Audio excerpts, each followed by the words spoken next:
오늘 은혜 받으실 말씀은 로마서 10장 9절의 말씀입니다. 로마서 10장 사모님 9절 말씀, 로마서 10장 9절의 말씀.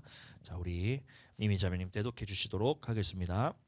내가 만일 내 입으로 예수를 주로 시인하며 또 하나님께서 그를 죽은 자 가운데서 살리신 것을 내 마음에 믿으면 구원을 받으리라.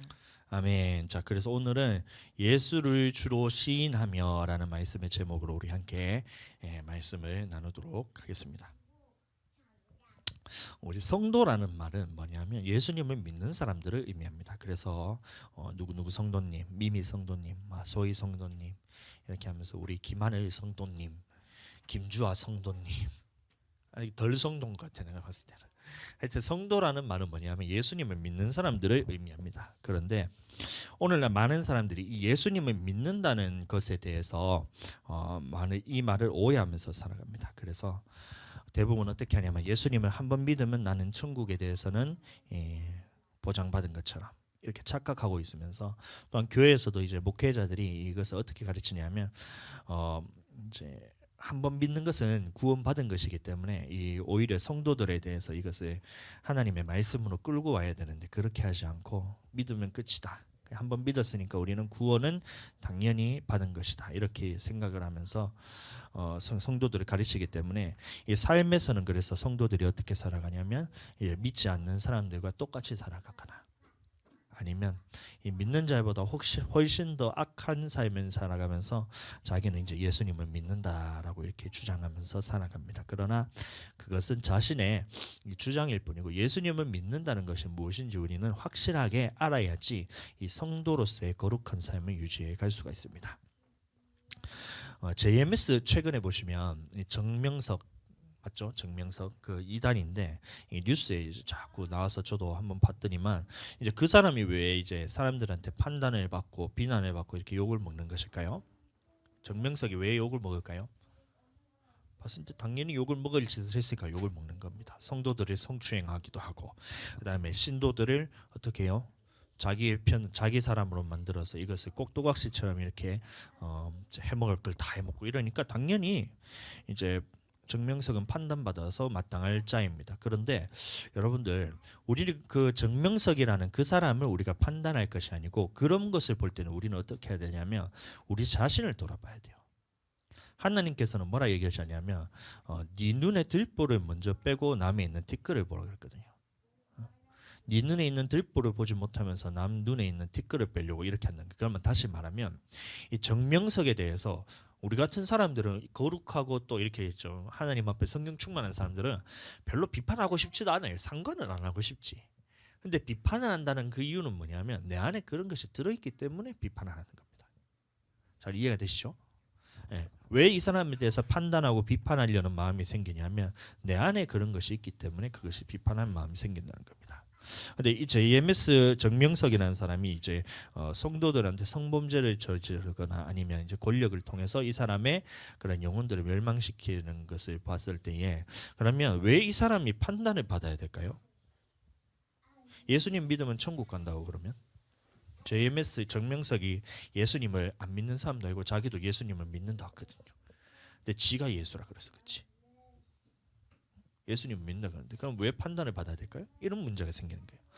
왜 그러냐면 이런 부분들이 이제 예수님을 믿는다는 이 개념이 제대로 성립하지 않으면 누구나 다 예수님 믿는 거예요. 이단들이 왜 이단이 되냐면 하나님을 안 믿는 사람, 예수님을 안 믿는 사람은 이단이 안 됩니다.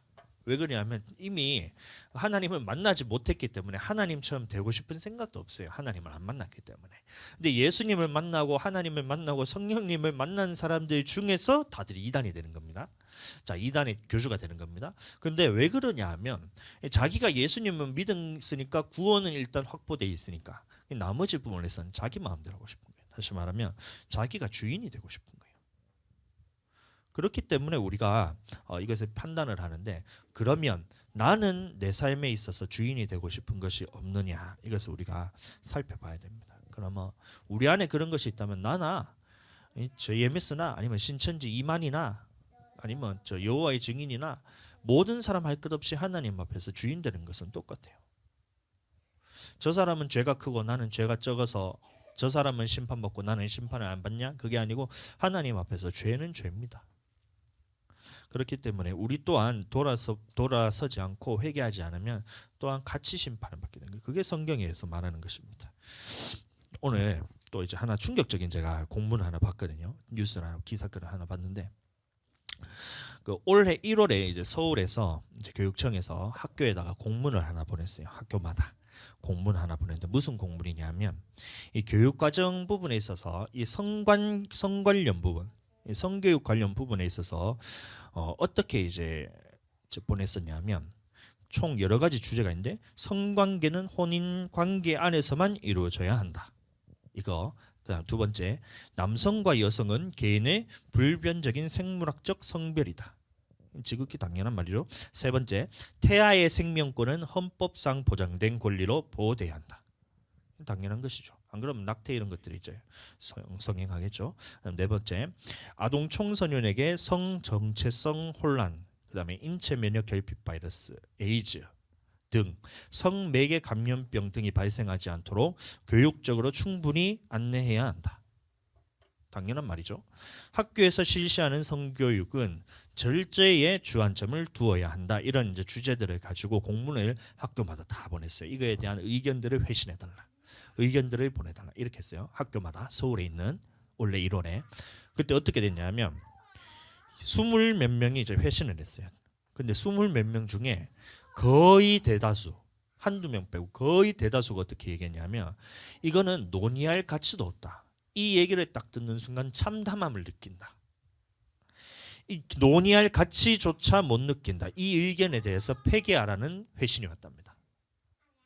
교육청에서 우리가 봤을 때는 당연한 말들인데 그 교육계에 있는 학교에 있는 이 회신하는 사람들 물론 20명이 모든 사람의 의견을 대변하는 것은 아니지만 학교에서 아이들을 가르치는 사람들이 뭐라고 왔냐면 이것은 논의할 가치도 못 느낀다. 폐기하라 이렇게 온 거예요. 다시 말하면 성관계는 혼인 밖에서도 해도 된다. 그다음에 남성과 여성이 아니라 동성의 중성이라 그러죠. 그것도 인정해야 된다. 그다음 태아의 생명권은 보장하지 않아도 된다. 이렇게 얘기하는 거예요.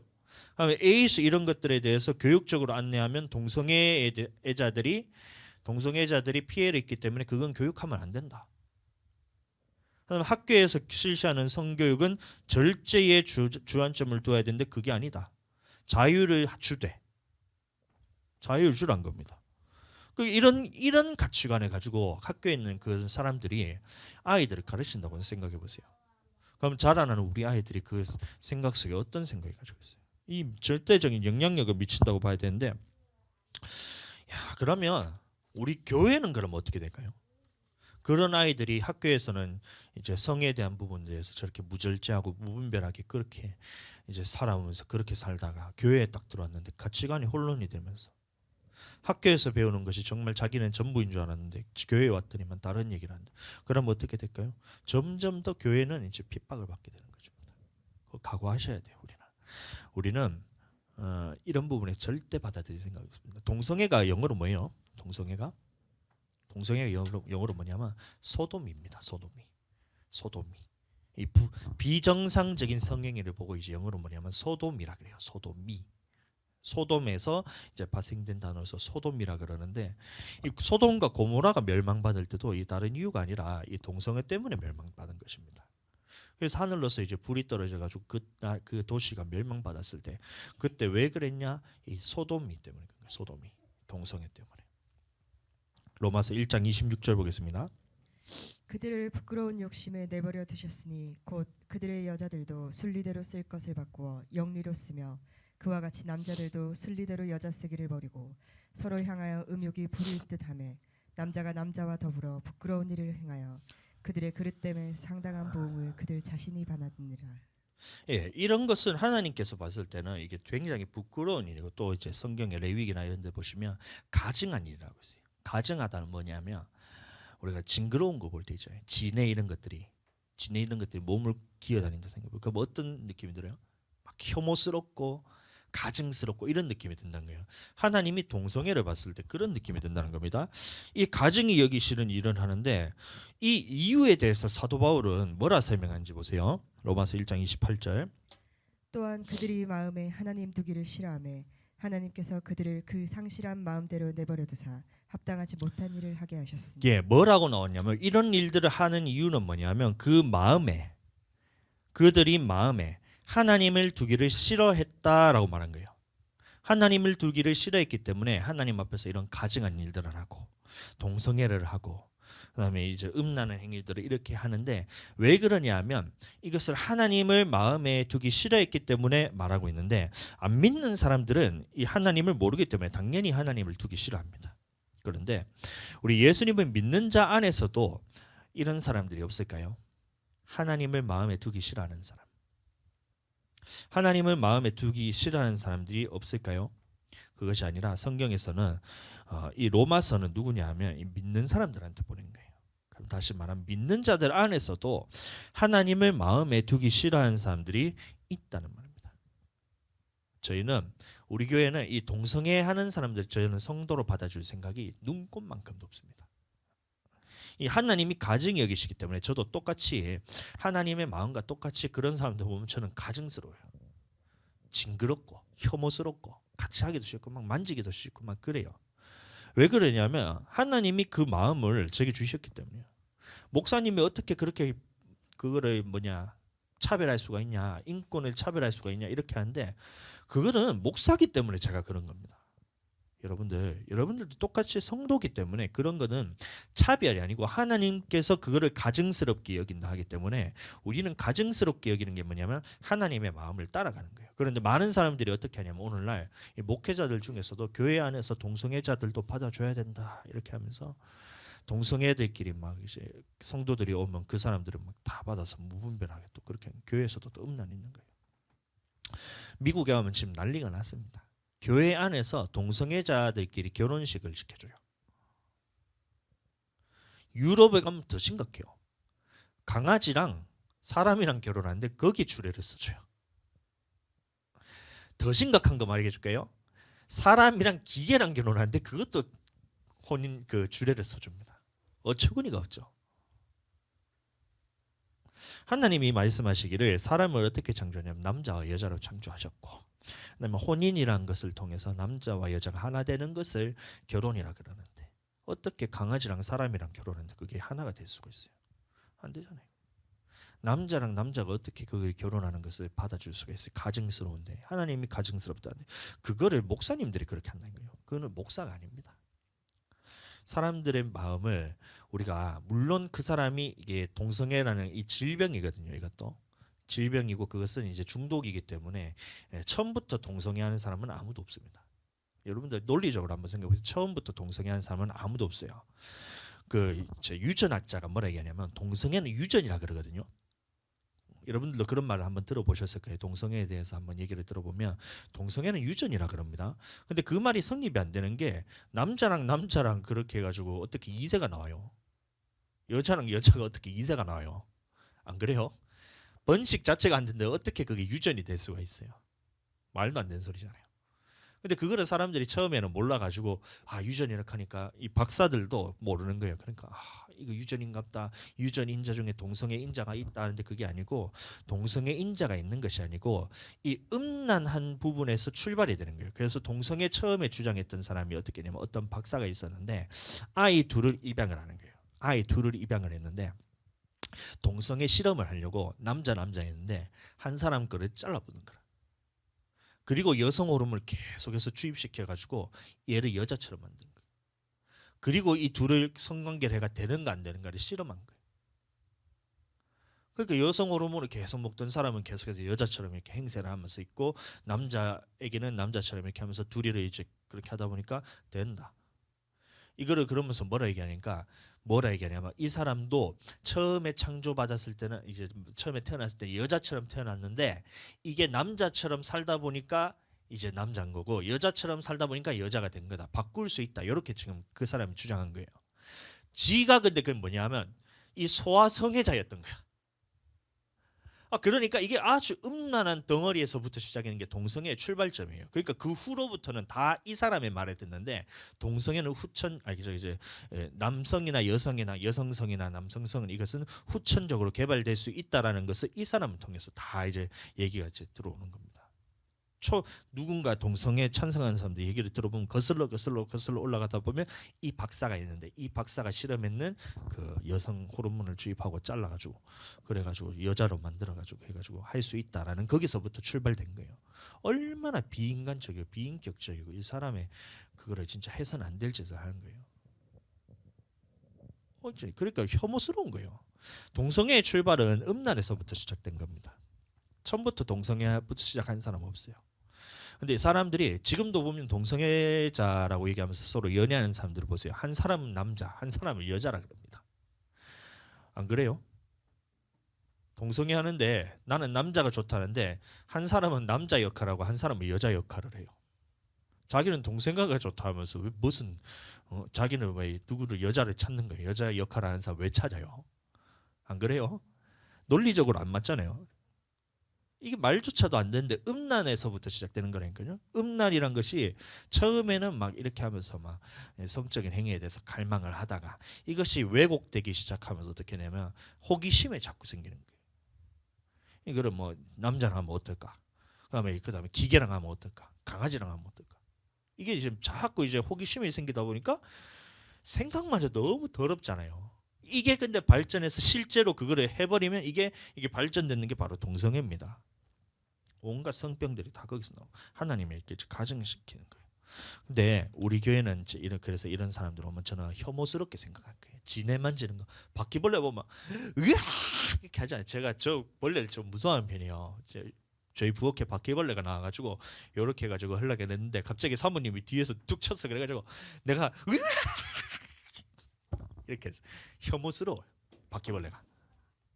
지네 이런 거 보잖아요.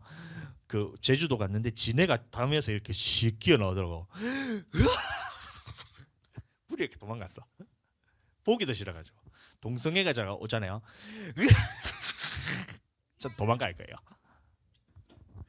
예수님 이름으로 물론 고치고 그것을 치유해가지고 자기가 그것을 포기하고 버리고 다시 내가 이것은 하나님 앞에서 회개하고 돌아온 사람이야 저희가 받아주겠지만 그렇게 이제 받아주겠지만 자기는 동성애자임에도 불구하고 하나님이 지가 이렇게 만들었다고 그렇게 막 우기는 사람은 저는 거들떠도 안 보고 쳐다도 안 보고 저는 혐오스럽게 생각해요. 혐오스럽게. 하나님이 그걸 혐오스럽다는데 왜 내가 그것을 받아줘야 되고 아름답다 해야 돼요? 안 되잖아요. 잘 이해되셨죠? 여러분들도 하나님의 마음에 합하게 되시기를 예수님으로 축복합니다. 자, 그런데 이런 동성애뿐만이 아니라 모든 이런 이제 죄악들에 대해서 하나님께서 이 하나님의 마음에 두지 않을 때의 결과에 대해서 말하고 있는데 로마서 1장 28절에서 32절까지 말씀인데 조금 길지만 한번 읽어보도록 하겠습니다.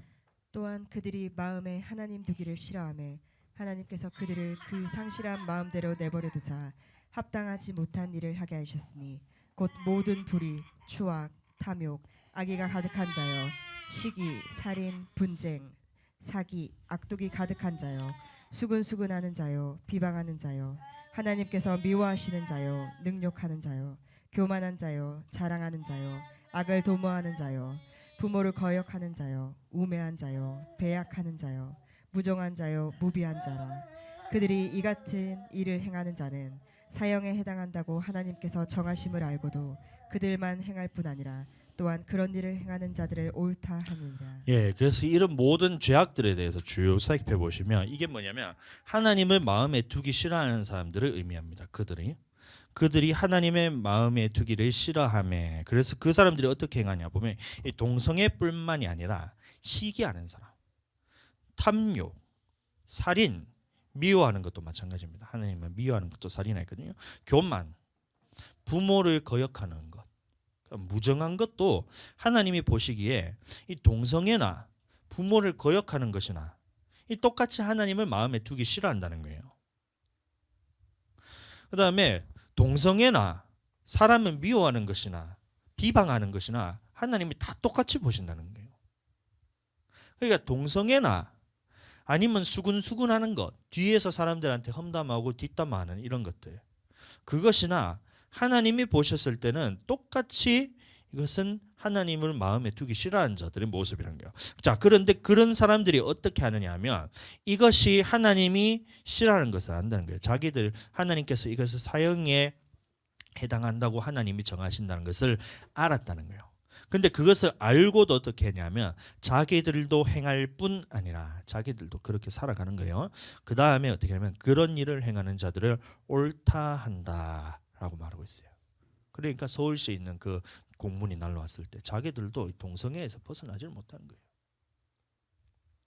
그 탐욕 때문에 자기가 위치에 그 정도 올라서니까 이런 부분에서 자기 목소리를 하나님과 똑같은 목소리를 내는 그 공문을 보낸 사람은 참 이 마음이 저는 그 사람이 지지가 돼요. 하나님 마음과 어떻게 이렇게 똑같을 수가 있지? 생명에 대해서 소중히 여기고 동성에 대해서 싫어하고 그다음에 성에 대해서는 하나님 앞에 거룩하게 지키려 이 마음을 가지고 공문을 보냈는데 그 반대하는 사람들이 딱 보내는 것을 봤을 때 야, 이 사람들이 마음에는 도대체 뭐가 들어앉았길래 자기들도 행할 뿐 아니라 그런 일을 행하는 사람들이 옳다라 말하는 거예요. 인권단체 여러분들 우리나라에서 지금 난리치고 있는데 요새는 좀 잠잠합니다.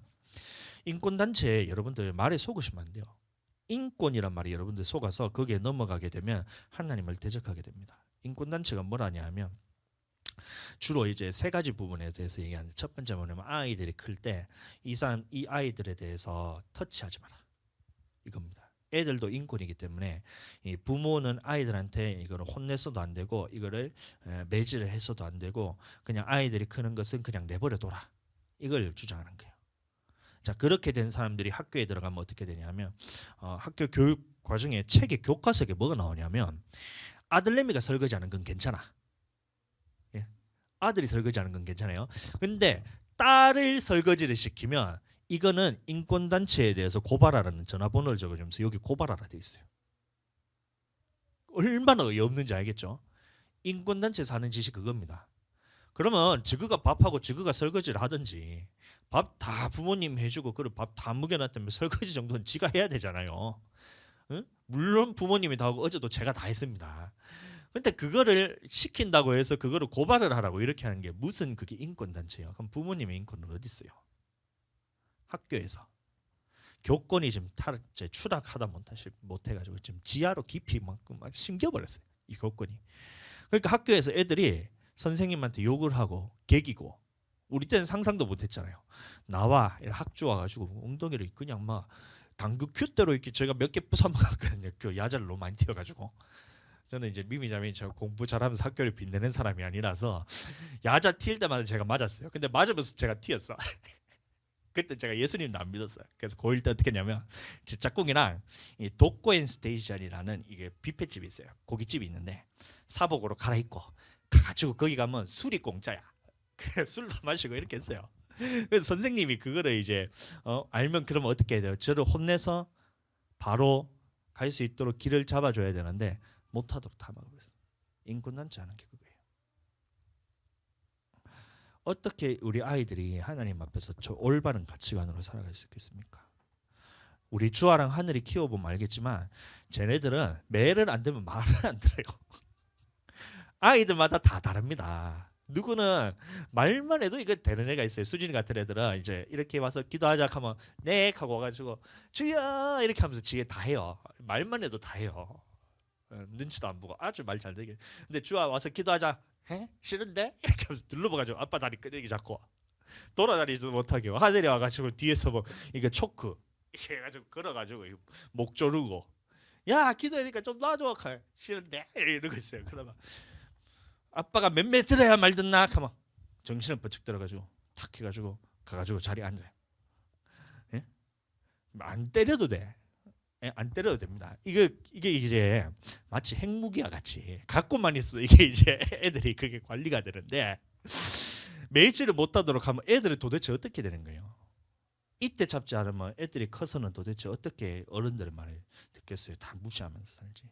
지금도 어른들을 무시하려는 그 마음이 계속해서 올라오는데 이것을 꺾어줘야 되는데 고집을 꺾어줘야 되는데 이거를 꺾지 않고 커서 20대 30대가 되면 그러면 이제 어른들에 대해서는 비판하고 꼰대라 그러면서 그렇게 하죠. 꼰대는 무슨 꼰대야? 저는 이 나이 드신 분들이 신세대라 생각합니다. 애들은 우리 때를 경험하지 못했어요. 쟤네는 그 구식입니다. 구식. 우리는 쟤들도 경험해봤고 지금 우리 시대도 경험해봤잖아요. 우리가 신식이에요. 미미 자매님 저보다 더 신식인 겁니다. 저는 미미 자매님 다음 신식, 그 다음 사모님은 구식, 좀 덜 신식. 애기들은 완전 구식이에요. 그러니까 저 말은 안 들어요. 도대체가 이거 로봇 청소기는 가면 갈수록 발전하듯이 우리도 가면 갈수록 발전하잖아요. 발전. 쟤네들이 이제 만들어가지고 로봇 청소기처럼 이렇게 딱 하면 아무것도 못하고 그냥 윙 갔다가 윙 갔다가 요거만 하면 우리는 청소도 하고 물걸레도 하고 막 알아서 걸레 건조도 하는 이 정도의 업그레이드된 버전이기 때문에 우리가 신세대지. 안 그래요? 이렇게 생각을 가져야 되냐. 근데 쟤네들은 그러면 도대체 어떻게 애들을 커가면서 있어서 저 애들을 하나님의 가치관으로 바로 세울 수가 있겠어요? 인권단체에서 그걸 못하도록 막는다는 거예요. 왜 그럴까요? 세 번째, 첫 번째는 가정에서, 그럼 두 번째는 학교에서, 세 번째는 사회에서 이제 그거를 못하도록 막습니다. 그래서 동성애 인권이라는 것도 이것을 차별하지 말라 그러는데, 그럼 앞으로 그 법안이 지금 몇 년째, 거의 10년 가까이를 통과되니 많이 하면서 계속해서 이러고 있어요.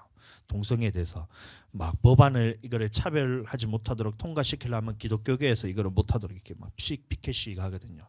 역차별이다 이거를 하면 이거를 기독교에 대한 역차별이니까 통과시키지 말라고 이렇게 해서 아직까지 통과가 안 됐어요.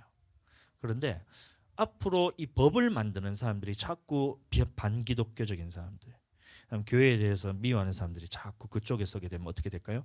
결국에는 통과됩니다.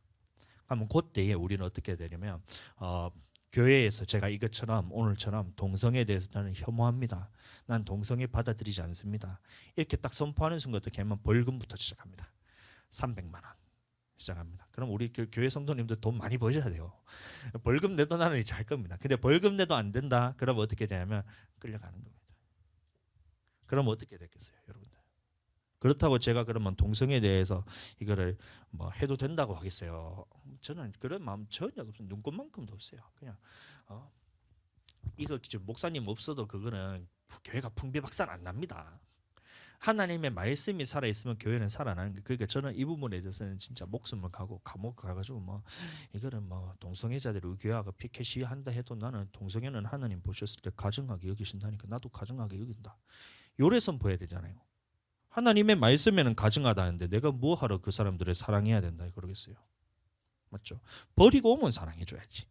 그거를 회개하고 돌이키고 오면 사랑해줘야지. 근데 자기는 버릴 생각이 전혀 없고 교회 안에서 있으면서 자기는 이 동성애를 계속해서 하고 싶은데 교회는 그 구원은 받고 싶고 이럴 것 같으면 저는 안 된다고 얘기해야 되잖아요. 그게 목사잖아요. 자, 많은 사람들이 앞으로 어떻게 되냐면 이 하나님을 싫어하기 때문에, 하나님을 마음에 두기를 싫어하기 때문에 이런 일들이 계속해서 벌어지고 있다는 겁니다. 근데 이 모습이 바로 예수님을 주로 고백하지 못하는 모습과 똑같아요. 하나님을 마음에 두지 않는다. 이 말이 뭐냐면 여전히 내 마음속의 주인이 나고 예수님이 나의 주인이 되는 것을 싫어하는 모습입니다. 그래서 오늘 예수를 주로 시인하게 하는 그것을 누가 시키냐면, 예수님을 주로 시인한다는 이거를 누가 하게 하냐면 바로 성령께서 하신다는 겁니다. 여러분들 로마서 10장 9절 보겠습니다. 내가 만일 내 입으로 예수를 주로 시인하며 또 하나님께서 그를 죽은 자 가운데서 살리신 것을 내 마음에 믿으면 구원을 받으리라. 예, 예수님을 주로 시인하는 것은 그냥 내가 예수님 믿고 안 믿고 막 그 정도가 아니고 이것은 구원과 관련된 문제입니다. 예수를 주로 시인하며 다음 주 하겠지만 또 하나님을 그를 죽은 자 가운데서 살리신 것을 네 마음에 믿으면 구원을 받으리라. 그럼 이 문제는 뭐냐면 믿고 안 믿고 내가 주로 시인하고 안 시인하고 문제가 아니라 이거는 나의 구원과 관련된 문제예요. 하나님을 마음에 두고 하나님을 내 마음에 두기 싫어하거나 하나님을 내 마음에 두기를 좋아하거나 이거는 그냥 하나님을 내 마음에 두고 안 두고 그것으로 끝날 문제가 아니고 이거는 구원과 관련되어 있다는 이 말씀인 겁니다. 자, 그래서 이 땅에서 남들보다 조금 착하게 살거나 아니면 이제 천국에 가기는 가는데 뭐 상급이 적다 이렇게 얘기하는 사람인데 그게 아니고 이거는 하나님의 말씀하시기를 구원과 관련되어 있다는 문제입니다. 그러면 우리는 예수님을 주로 고백한다는 이 말의 의미가 무엇인지 우리는 명확하게 알아야지 하나님 나라에 올바로 들어갈 수 있다는 겁니다. 고린도전서 12장 3절. 또 성령으로 아니하고는 누구든지 예수를 주시라 할 수 없느니라. 예, 그래서 이 예수를 주로 고백하게 하는 것이 누구냐면 바로 성령이라는 거예요. 성령이 아니고서는 누구든지 예수를 주시라 할 수 없느니라 이렇게 말하고 있습니다. 자, 그래서 이 예수님을 주로 주시라 이렇게 고백하는 이 부분에 대해서 우리는 그냥 뭉텅거리로 그냥 나는 예수님 주로 고백했는데요 이렇게 생각할 것이 아니라 성경 안에서 이것이 예수님을 주로 고백한다는 말의 의미가 무엇인지를 정확하게 하나하나씩 뜯어봐야 돼요. 총 세 가지로 제가 말씀을 드리는데 첫 번째는 뭐냐면 우리가 일반적으로 예수님을 영접했을 때 그것을 예수님을 주인으로 모시는 것이라고 말하고 있고 그것을 의미하는 거예요. 예수님을 주로 고백하는 거예요. 예수님을 영접하는 거예요. 그래서 우리가 복음을 전하러 갔을 때에 이 사람의 나의 죄는 나는 하나님께서 창조했지만 죄 때문에 하나님과 멀어졌고 이 죄의 문제를 해결하신 분이 누구냐? 예수님입니다. 그리고 예수님을 나의 주인으로 모시고 나의 구원자로 모시고 내 마음에 오셔서 예수님을 나로 주인이 되어 주시옵소서. 그래서 나는 하나님의 자녀가 됐고 그다음에 하나님은 나의 아버지가 되셔서 내가 이제 하나님의 뜻대로 살겠습니다. 이렇게 하는 것이 바로 영접 기도인데 영접이 뭐냐면 이게 예수님을 주로 고백하는 거예요. 이 예수님을 주로 고백하는 것도 내 힘으로 되는 것이 절대 아닙니다. 그러니까 복음을 전할 때마다 어떤 일이 나면 사람들이 무슨 일이 자꾸 나오는 거예요. 하나님의 말씀이 선포되어서 이 사람이 뭔가 변화될 것 같잖아요. 그러면 어떻게든 마귀는 방해합니다. 무슨 일이 생기거나 병에 걸리거나 사고가 나거나 아니면 가족 중에 누가 아프거나. 왜 그러냐면 다른 때는 그것은 자기가 몸 관리 안 해서 그렇지만 꼭 하나님의 말씀, 복음이 들어가고 생명의 말씀이 들어가려고 할 때마다 이것을 방해하는 뭔가가 있어요. 근데 이 세력을 이기기 위해서는 누가 이제 도와주셔야 되면 성령님의 도우심이 없으면 하나도 들을 수가 없어요. 그래서 유라 쌤이 이제 그때 갔을 때도 참 얼마나 이렇게 마귀가 공격하고 방해하는지 몰라요. 그래서 이제 기도하고 하나님 앞에서 기도를 하고 난 다음에 주여 어떻게든 이 악한 영의 세력을 다 몰아내시고 싹 잡아가지고 끌어가지고 보내버리고 성령의 능력으로 도와주세요 해서 가서 딱 전하니까 거기까지 가는 것도 힘들고 가서 복음 전하는 그 상황도 힘들고 그 전하려 그러는데 전화가 오고 카톡이 오고 전하려 그러는데 일이 생기고 애들이 와가지고 이러고 이런 거야. 그래서 두 번, 세 번 하려고 딱 하니까 이제 그 두 번 이렇게 할 때 제가 속으로 기도했죠. 예수님으로 따라가라 예수님 기도했죠. 그러고 난 다음에 세 번째 딱 전하니까 복음을 전하면서 자기 마음도 이제 그 복음에 대해서 받아들이고 예수님을 주인으로 모시고 이렇게 살겠다는 그 복음이 들어갔잖아요. 이것처럼 성령께서 도와주시지 않으면 우리는 영접하는 것도 할 수가 없어요. 이 영접한다는 의미가 무엇이냐? 요한복음 1장 12절. 영접하는 자 곧 그 이름을 믿는 자들에게는 하나님의 자녀가 되는 권세를 예, 그래서 이것을 첫 번째 예수님을 주로 고백하는 것입니다. 그래서 영접하는 것이 예수님을 내 마음속에 주인으로 영접합니다. 나는 그래서 이 예수님을 영접함을 통해서 하나님의 자녀가 되었습니다. 이렇게 고백하는 것이 뭐냐면 첫 번째 예수님을 주로 고백하는 것입니다. 아멘. 자, 이것은 우리가 모두가 이제 예수님을 영접했기 때문에 우리는 성도인 것입니다. 두 번째는 뭐냐면 이 마지막 환난 때에 예수님을 주로 고백하는 것을 의미합니다. 지금 우리가 이제 예수님을 믿는다 해도 이것을 누가 나를 때려잡거나 죽이거나 이렇게 하지 않잖아요. 핍박받거나 그러지 않잖아요. 그런데 마지막 때는 어떤 일이냐면 예수님을 주로 시인하면 어떻게 하면 내 목숨을 걸어야 되는 그때 온다는 겁니다. 마태복음 24장. 그때 사람들이 너희를 환난에 넘겨주겠으며 너희를 죽이리니 끝까지 견디는 자는 구원을 얻으리라. 네, 이게 언제냐면 일곱째 나팔 불리기 바로 직전인데 그때 어떤 일이 나면 환난에 넘겨주겠으며 너희를 죽이는 그때가 온다는 겁니다. 그때에 우리는 어떻게 되냐면 짐승의 표를 받으면 어떻게 되냐면 우리는 살 수는 있어요. 그러나 그 후에 영원한 심판을 받게 됩니다. 짐승에게 경배하면 우리는 살 수 있어요. 그러나 어떻게 돼요? 나의 영혼은 멸망을 받게 된 거예요. 이때 되면 예수님을 믿는 사람들은 매매도 못하게 됩니다. 666표를 받지 않으면 이제 매매도 못하게 하기 때문에 그때는 믿는 자들이 매매도 하지 못하고 이 며칠은 다 죽이는 그때에 나는 예수님을 부인하면 살 수가 있어요. 그때에 어떻게 되냐? 끝까지 견디는 자는 구원을 얻으리라. 근데 이 끝까지 견디는 것도 누가 힘을 주시냐면 바로 성령께서 힘을 주신다는 겁니다. 누가복음 12장. 사람이 너희를 회당이나 위정자나 권세 있는 자 앞에 끌고 가거든 염려하지 말라. 마땅히 할 말을 성령이 곧 그때 너희에게 가르치시리라. 하시니라. 이때에 환란이 있을 때 며칠은 나를 다 잡아 죽이려 할 때에 그때 우리가 할 말, 다시 말하면 예수님을 시인할 수 있는 하나님의 말씀을 지킬 수 있는 그것을 누가 하시냐면 성령이 그때에 내게 가르치신다는 거예요. 다시 말하면 그것을 이길 힘을 누가 주시냐면 바로 성령께서 도와주셔야 된다는 겁니다. 그래서 누가복음 21장 36절에는 이렇게 얘기하고 있습니다.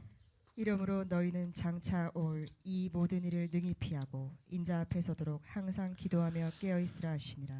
그래서 이 일을 모두 피하고라는 말은 그 환란을 피하는 것이 아니고 그 환란 때에 예수님을 부인하게 하는 이 사건들을 의미합니다. 그것을 피하기 위해서 예수님을 부인하지 않기 위해서 너희는 어떻게 해야 되냐면 기도하라.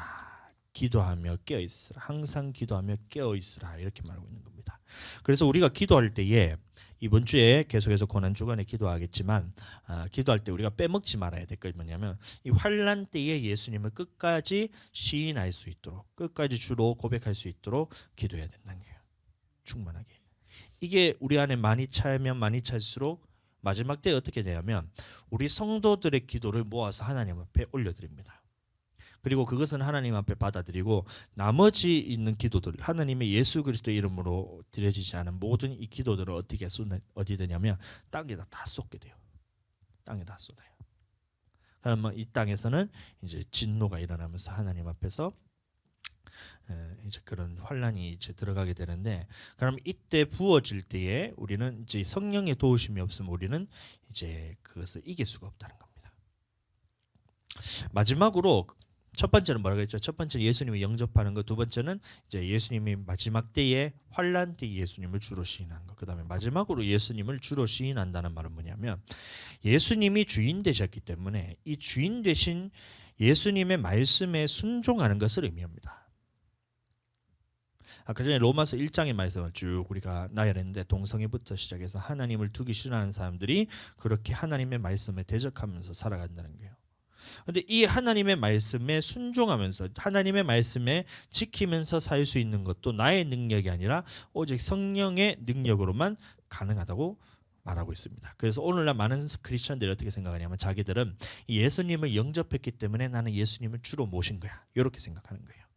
그리고 또 환난 때에 나는 이길 수 있어. 나는 예수님께서 도와주실 것이라 믿어. 이렇게 생각하면서 그것까지도 이미 자기는 예수님을 주로 고백했다고 생각하기 때문에 뒷일은 생각을 안 합니다. 그게 전도할 때도 우리는 예수님 믿으세요. 예수님 믿으세요. 그다음에 예수님을 나의 주인으로 모시면 영접기도 끝나고 그것까지는 잘해요. 근데 뒷일에 대해서는 생각하지 않습니다. 예수님을 자기는 한 번 믿으면 절대 부인하지 않을 거라 생각하지만 보세요. 가룟 유다도 예수님을 부인했고 베드로도 예수님을 부인했고 제자들도 모두가 다 떠나갔어요. 자기들도 그러면 마찬가지로 예수님을 믿는다고 해서 내가 뭐 죽을 때까지 절대로 부인하지 않는다. 이거는 그냥 자기 신념인 겁니다. 이 신념을 믿고 살아가요. 목회자들도 마찬가지로 절대 너희들은 예수님을 믿었기 때문에 끝까지 하나님께서 붙들어 주실 거야 이러면서 이제 칼빈주의가 보통 그렇거든요. 성도들의 견인, 성도들이 옆에서 기도하기 때문에 이 사람의 영혼은 멸망받지 않는다. 이렇게 생각합니다. 그럴 것 같으면 이 세상에 멸망받지 않은 사람이 아무도 없어야 되잖아요. 근데 분명히 하나님의 뜻대로 살지 않고 멸망받는 사람도 있고 이단들도 있어요. 그 말은 뭐냐면 우리 또한 그렇게 하나님을 부인하고 떠날 수 있다는 얼마든지 그런 기회가 있다는 겁니다. 위기가 온다는 거예요.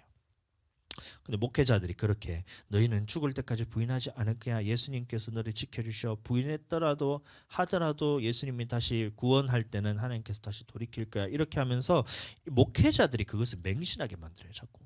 한 번 구원은 영원한 구원이라는데 성경에 도대체 한 번 구원이 영원한 구원 말이라는 말이 어디 있는지 저는 한 번도 찾아보지 못했거든요.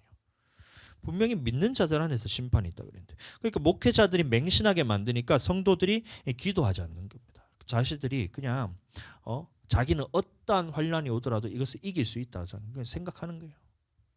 베드로가 겟세마네 동산에서 예수님이 이제 너희가 시험에 들지 않게 기도하라 이렇게 했잖아요. 그 다음에 돌이 저기 한바탕 거리에서 예수님이 기도하시고 1시간 후에 딱 와서 이제 제자들을 보는 거예요. 다들 뭐 하고 있었어요? 자고 있었어요. 자신의 힘으로 이길 수 있다고 생각한 겁니다. 막연한 기대로 그냥 하루하루를 그냥 방임하는 거예요. 우리는 마지막 때를 기억하면서 우리가 생각하면서 그것을 준비해야 됩니다. 그것이 이 세상의 종말이 되든 나의 개인의 종말이 되든 우리는 마지막 때를 바라보면서 우리가 달려가는 거예요. 이 죽음 후에 있을 예수님과 함께할 부활을 생각하면서 우리가 달려가는 것인데 한번 구원받았기 때문에 나는 천국이라면 우리는 이 세상에 살면서 뭘 말씀에 순종하면서 살아요? 불순종하면서 살면 되지. 구원받았는데 교회를 못하러 나와요. 아침에 일어나서 우리가 육신이 너무 피곤하고 몸도 힘들고 마음도 힘들어서 지치면 왜 교회를 나와요? 안 그래요? 구원받았으면. 저도 구원받았다고 성도들한테 얘기를 하면 못하러 교회 나오라 그러겠어요. 그냥 집에서 그냥 쉬시고 구원받았으니까 그 믿음만 지키세요. 이렇게 하면 되잖아요. 근데 왜 교회에 나와서 이 하나님의 말씀을 들으면서 또 주일 성수를 하면서 이렇게 하나님의 말씀에 순종하기 위해서 몸부림치면서 나의 육신을 복종시키기 위해 기도하면서 막 사모님도 요새 지금 은혜 너무 많이 받아가지고 그때 지금 저 사모님 저 어디고 빌리버스 교회 갔다가 사모님하고 이제 얘기하면서 은혜를 너무 많이 받아가 이번 주 내도록 여기 교회 와가지고 막 3시간씩 이렇게 기도하고 있잖아요. 지금 왜 그렇게 해요?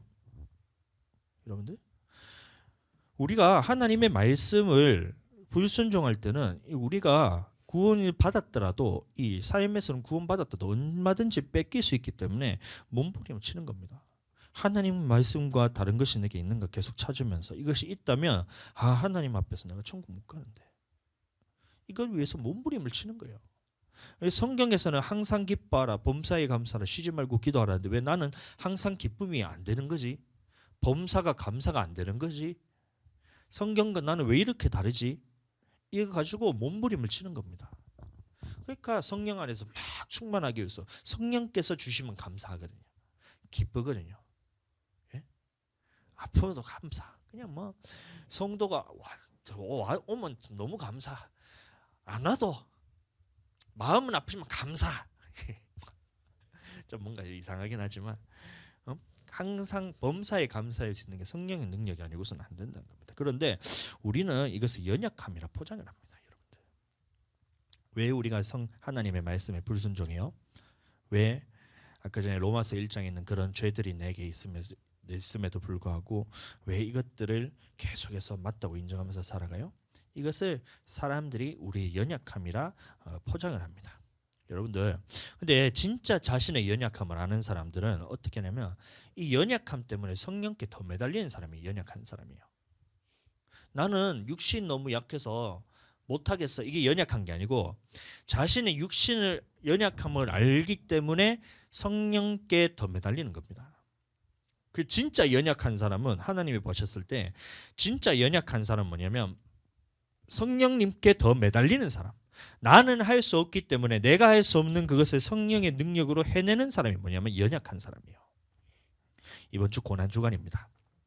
고난주간에 이 고난주간에 기도회를 하자는 이 말을 딱 하고 이제 시작을 하려고 하는데 이 사모님부터 애기들부터 성도들부터 저도 아침부터 머리가 얼마나 띵한지 모르겠어요. 콧물도 이게 맹맹하게 이제 여기서 비염 때문인데 아까 전에 와가지고 찬양하는데 비염 소리 그 목 막히는 소리 날까 싶어가지고 기도하면서 예수님의 여러분 상쾌함을 붙이다 하면서 두통도 있어가지고 머리 꽉 잡고 있는데 떠나갈 전에 그냥 이제 진짜 그 저 뭐냐 약 그거 먹으면 샥 하는 거 뭐죠? 뭐 약 딱 먹으면 이렇게 샥 한번 선천히 있는데 그것처럼 이렇게 딱 기도했더니 머리가 싹 나와가지고 지금 하고 있는 거예요. 그러니까 진짜 연약한 사람은 뭐냐면 이 성령님의 도우심을 구하면서 성령님의 힘 능력으로 살아가는 사람이 연약한 사람이에요. 근데 자기는 연약해서 못한다 하지만 실제로 뭐냐면 자기 능력을 의지하고 있는 겁니다. 자신이 너무 강하기 때문에 성령님께 매달릴 생각이 없는 거예요. 진짜 연약한 사람은 내가 할 수 없기 때문에 내가 할 수 없는 그것을 성령의 능력으로 해내는 사람이 연약한 사람이에요. 그러니까 우리가 아프더라도 내일은 그 광고가 제가 아까 짧게 빠졌는데 지금 이 시간을 빌어서 광고하자면 월요일은 저희가 지방에가 있어서 저희가 밀양을 다녀오겠습니다.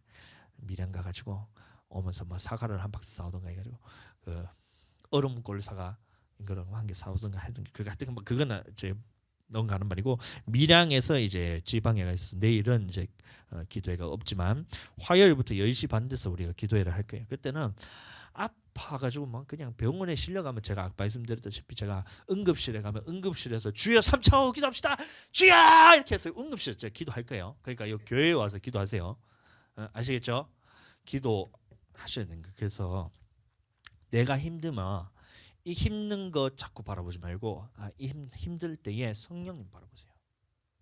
발가락 통풍 있을 때 저희 몇 번 얘기했지만 그때 내가 그 아픈 거 그거 바라본다고 내가 기도 못한다 하면 나는 그걸로 끝인 사람입니다. 아프면 기도 못하는 사람이구나. 발가락이 아파가지고 죽을 것 같아. 숨도 제대로 안 쉬어지고 눈도 제대로 안 보이는 진짜 해롱해롱하는 그 상황에서 나는 이 아픈 것 때문에 그 기도를 쉬면 나는 아픈 것 때문에 기도를 못하는 사람이구나 이러던 거예요. 근데 그거 상관없이 그냥 발 질질 끌고 가는 거예요. 뭐 10분이면 내려갈 그 강당까지의 거리를 뭐 30분은 질질 끌고 가는 거예요. 그래서 진짜 이게 생각할 때마다 웃기다. 통풍 걸려가 나를 이게 발 끌고 가고 옆에 신인철 광장님 오시더니만 자기는 여기 대상포진 걸려가지고 여기 이래가지고 그래가지고 여기 아파가지고 이래가지고 그때 그 교수님이신데 관장 그 기숙사 관장님이시기도 하고 교수님이기도 했는데 관장을 그 기숙사 관장을 하면서 스트레스를 얼마나 받으시는지 대상포진이 온 거예요. 그래가지고 얼굴이 이런데 안 내려갈 수가 없는 게 자기가 설교니까 내려가야 되는 거야. 그러니까 아파 내려가는 거야. 자기 능력은 자기는 연약하고 힘들고 병이 들고 이렇게 했지만 이것과 상관없이 가가지고 말씀 선포할 때 얼마나 신이 나가면 말씀을 선포하시 진짜 멋있더라고요. 제 학교에서 존경하는 교수님입니다. 대구 사람이기도 하고 그래가지고 그 교수님이 이제 대상포진 이렇게 하고 저는 통풍이라고 끼고 가면서 환자 둘이 가는데 그날 얼마나 웃겼는지. 아픈 거 바라보면 하나님의 능력을 의지하지 못해요. 그때 제가 능력을 받았던 게 아프면 그냥 아픈 대로 놔놓고 기도를 하면 되더라. 기도 되더라. 아파도 기도 되더라. 신경 쓰고 머리가 아프고 막 속상한 게 많아도 기도하면 되더라. 이거더라고요. 능력이 생긴다니까요. 그러면 고난 주간에 기도할 때 한번 나와보세요. 그때 진짜 예수님께서 나를 딱 모든 거 치유도 하면서 다 빠져나가기도 하고 귀신들도 다 떠나갑니다. 쟤는 진짜 이 아픈 거 가지고 조금 아프면 얘가 믿음을 포기할 것 같은데 안 포기하네. 기도하러 나오네. 믿음 가지네. 더 크네. 그러면 이제 아픈 거 가지고 공격을 안 합니다. 성령의 능력으로 해내는 사람이 바로 이 연약함 인정한 사람. 말씀 보겠습니다. 로마서 8장 3절. 율법이 육신으로 말미암아 연약하여 할 수 없는 그것을 하나님은 하시나니. 여기서도 마찬가지로 육신은 저번 주에 말씀과 같이 우리 몸뚱아리가 아닙니다. 여기서 말하는 것은 육신이 뭐냐면 우리 속에 있는 하나님과 반대되는 생각들. 하나님을 마음에 두기 싫어하고 예수님을 주인으로 모시기 싫어하는 이 마음들을 의미합니다. 이것 때문에 말씀에 순종하지 못하는데 이것은 육신으로 말미암아 연약하여서 할 수 없는 이것은 누가 하시냐면 하나님은 하신다는 거예요. 그러니까 우리 마음속에 이런 악한 것들이 있고 하나님을 대적하는 것이 있더라도 이것을 하게 만드시는 분은 누구냐 하면 바로 하나님. 우리 속에 계신 성령님이 내 속에 오시면 성령께서 하게 하신다. 예수님이 주인 되기 싫어하는 내 마음이 있어요. 여전히 나는 하나님을 내 안에 모시기가 싫고 예수님이 주인 되기 싫은 이 내 안에 있는 육신적인 것들이 너무 주장하려고 나를 사로잡아 가려고 하는데 이 권세를 깨뜨릴 수 있는 유일한 능력이 누구냐면 성령께서 오시면 이것을 깨뜨릴 수가 있던 거예요. 예수님이 주인 되는 것, 그러니까 예수 성령이 아니고서는 예수를 주라 고백할 수 없다 했을 때 이 세 번째 의미가 바로 내 속에 있는 이 육신적인 것들, 하나님을 대적하고 하나님을 내 마음에 두기 싫어하고 예수님을 주인으로 두기 싫어하는 이 마음에 대해서 깨뜨리고 이것을 주인으로 예수님을 주인으로 삼을 수 있는 이 능력을 누구에게서 나오냐면 바로 성령께서 오신다. 성령께서 하신다. 그러니까 성령이 아니고서는 예수를 주로 고백할 수 없다는 겁니다. 아멘. 자, 그래서 우리가 예수님을 주로 고백한다는 의미 세 가지에 대해서 우리가 다 다루었어요. 첫 번째는 영접하는 거. 이거는 너무나 간단합니다. 물론 성령님께서 도와주시지 않으면 이게 안 되는 거예요.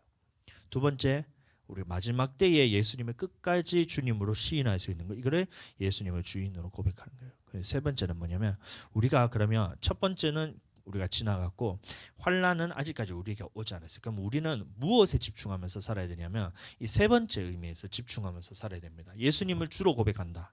주인으로 고백하면 이 예수님이 주인이시기 때문에 그 주인이 하신 말씀대로 순종하면서 살겠습니다. 예수님이 하신 말씀을 내가 주인으로 인정하면서 나를 주로 고백하면서 이 말씀에 순종하면서 살겠습니다. 이것을 하기 위해서는 성령이 없으면 안 돼요. 성령 받아야 돼요. 아멘. 자, 그래서 이 성령 안에서 우리가 충만할 때에 그러면 이 한 육신으로 할 수 없는 그것을 하나님께서 하신 거예요. 연약함을 하나님의 앞에서 이 연약한 것 진짜 연약한 사람은 내 연약함 때문에 이 연약함을 바라는 것이 아니라 성령님의 도우심 없으면 나는 안 되는구나. 물속에 빠져서 산소호흡기 딱 되면 평안하다 이렇게 안 하잖아요. 그럼 마찬가지예요. 딱 되는 순간 살려주세요 호흡기 다는 것처럼 성령님의 도우심 없으면 나는 안 되는구나. 나는 육신에 끌려갈 수밖에 없고 이렇게 사는 사람이 진짜 연약한 사람이에요. 여러분들 우린 연약한 사람이 돼야 돼요. 이빨림으로 그냥 나가 연약해서 육신이 연약해서 이것도 못하고 저것도 못하고 그건 겸손이 아닙니다. 내가 몸이 아파서 내가 환경이 이렇게 해서 내가 상황이 이렇게 해서 하나님의 말씀에 불순종하는 것은 그건 연약한 것이 아니라 내 속에 아직도 하나님이 주인 되지 않고 내가 주인 된 것이 너무 많은 거예요. 인정하게 되시기를 예수님을 축복하며 그때에 나는 그러면 어떻게 하냐. 진짜 나의 연약함을 인정하면 하나님 도와주세요. 성령이 없으면 나는 안 돼요. 내가 하나님 말씀에 순종 너무나 하나님의 말씀과 다른데 이거를 내가 순종해야 되는데 이거 순종할 힘 나한테 없어요. 성령님 도와주세요. 그게 진짜 연약한 사람입니다. 아멘. 로마서 10장 9절 내가 만일 내 입으로 예수를 주로 시인하며 또 하나님께서 그를 죽은 자 가운데서 살리신 것을 내 마음에 믿으면 구원을 받으리라. 예, 이것이 구원과 관련됐다 했습니다. 첫 번째 예수님을 주로 영접하고 그 다음에 환난 때의 끝에도 예수님을 끝까지 예수를 주로 시인하고 그다음에 우리가 지금 살아가는 동안에 이 주인 되신 예수님의 말씀에 순종하면서 살아갈 때 이것이 우리를 구원으로 이끄는 이 하나님의 말씀이란 겁니다. 여러분들 세상은 점점 더 악해져 갑니다. 저는 우리 아이들이 커가는 동안에 이 걱정이 이만저만이 아니에요. 근데 하나님께서는 이 걱정에 대해서 염려에 대해서 다 내려놓죠. 그럼 이것을 내려놓을 수 있는 것도 하나님이 도우셔야 되는 거예요. 그래서 이 아이들이 커가는데 걱정은 되지만 그러나 하나님께서 이 붙으실 거라는 우리 아이들을 하나님께서 책임져 주실 거라는 이 믿음을 가지고 저는 부지런히 이 하나님 앞에서 말씀으로써 씨앗을 뿌리는 겁니다. 세상 또한 악해져 가고 교회 또한 이 세상의 가치관에 있어서 자꾸 더럽혀져 가는 거예요. 우리 교회는 가면 갈수록 이제 교회는 커가지만 이제 비판도 많이 받고 핍박도 많이 받고 그걸 누구를 통해서 받냐면 믿는 사람들 통해서 계속해서 이제 핍박을 받을 겁니다. 왜냐하면 저희는 가치관에 있어서 더럽혀지지 않기 때문에 더러워지는 사람들이 자기들도 그것을 행할 뿐만이 아니라 그것을 행하는 사람들이 옳다라고 여긴다는 거예요. 그때에 우리는 어떻게 해야 될까요? 우리 교회도 연약합니다. 하나님의 도우심 없이는 우리는 설 수가 없어요.